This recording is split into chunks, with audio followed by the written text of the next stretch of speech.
बाजी आपने किस्सा नहीं शुरू किया। आमिर ने ज़रा बेचैनी से कहा, किस्सा भी सुनाती हूँ, इससे पहले ये बातें बताना ज़रूरी थी।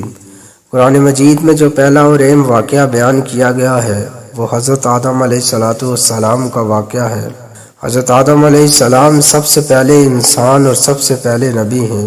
इनका किस्सा सूरह बकरा, अल इमरान, अल माइदा और कई दूसरी सूरतों में बयान हुआ है। अल्लाह ताला ने हज़रत आदम अलैहिस्सलाम को तख्लीक करने से पहले फ़रिश्तों से कहा कि मैं ज़मीन पर अपना एक खलीफा यानी नाइब बनाने वाला हूँ। फ़रिश्तों ने कहा कि आप किसी ऐसे को वहाँ मुकर्रर करेंगे जो फसाद फैलाएगा और खून बहाएगा। हम आपकी हम्द व सना करते हैं और आपकी पाकी बयान करते हैं। अल्लाह ताला ने फरमाया, जो मैं जानता हूँ तुम नहीं जानते। फिर अल्लाह ने हज़रत आदम को तख्लीक किया, इनको बहुत सी चीज़ों के नाम सिखाए और फरिश्तों से कहा कि तुम इन चीज़ों के नाम बताओ।